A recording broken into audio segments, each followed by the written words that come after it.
YouTube channel حرف حقیقت پر آپ دوستوں کو خوش آمدید کہتے ہیں۔ آج کی ویڈیو میں ایک اہم ترین موضوع آپ دوستوں کے ساتھ شیئر کریں گے، وہ ہے توکل۔ توکل کا مفہوم کیا ہے، معنی کیا ہیں، اور اس کی ڈیٹیل جو ہے وہ قرآن و سنت کی روشنی میں آپ دوستوں کے ساتھ شیئر کریں گے۔ امید کرتے ہیں کہ آپ یہ جاننے کے لیے ہمارے ساتھ ہمارے یوٹیوب چینل پر جڑے رہیں گے۔ بسم اللہ الرحمن الرحیم، والصلاۃ والسلام علی رسول الکریم۔ السلام علیکم۔ امید کرتے ہیں کہ آپ سب دوست خیریت سے ہوں گے اور خوش و خرم ہوں گے۔ تو چلتے ہیں آج کے اپنے اصل موضوع کی جانب۔ توکل کے معنی اپنے آپ کو عاجز سمجھنا اور کسی دوسرے پر بھروسہ کرنا ہے، اور توکل علی اللہ کے معنی ہیں اپنی عاجزی کو محسوس کرنا اور اپنا معاملہ اللہ کے سپرد کر دینا۔ اس امر کو اللہ رب العزت سورۃ الحج میں کچھ یوں بیان فرماتے ہیں کہ اور اللہ کے دامن کو مضبوطی سے تھامے رکھو، وہی تمہارا مددگار و کارساز ہے۔ بس وہ کتنا اچھا کارساز ہے اور کتنا اچھا مددگار ہے۔ توکل معجزوں کا دروازہ ہے، ایسا دروازہ جس میں بے یقین لوگ کبھی داخل نہیں ہو سکتے۔ تمہارا مقدر تمہارے اپنے ہاتھ میں ہے۔ زندگی کو بے سکون اور پرسکون تم خود ہی بناتے ہو۔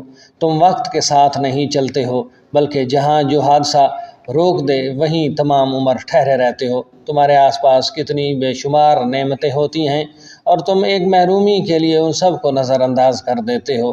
تم سوچتے ہو کہ دعا مانگنا چھوڑ دینا یقین اور صبر ہے، مگر حقیقت اس سے بہت مختلف ہے۔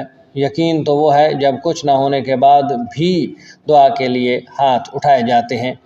صبر تو وہ ہے کہ دل کے تڑپنے کے باوجود معاملات اللہ رب العزت کو سونپ دیے جاتے ہیں۔ ہاں، ایسا کرنا آسان نہیں ہوتا، مگر ہاں ایسا کر لینے کے بعد آسانیاں ہی آسانیاں ہوتی ہیں۔ پھر کیوں پریشان ہوتے ہو؟ جو کام تم نہیں کر سکتے انہیں اللہ کے حوالے کرنا سیکھو، اور جو کام اللہ رب العزت کے حوالے کر دو ان پر کبھی پریشان مت ہوں۔ دعا ضرور مانگو، مگر نصیب سے مت لڑو۔ نعمتوں کو مت ٹھکراؤ، دعاؤں کی بے ادبی مت کرو یہ کہہ کر کہ دعائیں اب قبول نہیں ہوں گی، کیونکہ دعائیں ہمیشہ قبول ہوتی ہیں۔ اور وہ اتنا رحیم ہے کہ کافر کا سوال بھی رد نہیں کرتا۔ اس کی شان کو تو یہ بھی گوارا نہیں کہ اس کے در سے اس کو نام ماننے والا شخص بھی خالی ہاتھ لوٹے، تو پھر وہ کیسے تمہارا سوال رد کر سکتا ہے؟ وہ کیسے تمہاری آواز کو انسنا کر سکتا ہے؟ جب تم اسے بار بار پکارتے ہو تو بس یقین کے ساتھ سب کچھ اس کے سپرد کر دو، کیونکہ جب کوئی کام اس کو سونپ دیا جاتا ہے تو وہ دنیا کی ہر طاقت کو یکتا کر کے اس کام کے مکمل ہونے کے لیے پابند کر دیتا ہے۔ اور پھر جب تم اللہ رب العزت کے فیصلوں پر سر جھکانا سیکھ جاتے ہو تو تب وہ تمہیں کون سے نوازتا ہے؟ بس پھر تم ہوتے ہو، اللہ ہوتا ہے، تمہاری جیت ہوتی ہے اور بدلتا ہوا مقدر ہوتا ہے۔ یہ تھی توکل کی وضاحت جو آپ دوستوں کے ساتھ شیئر کی۔ دعا کی قبولیت کے بھی علماء حضرات بتاتے ہیں کہ 3 انداز ہوتے ہیں۔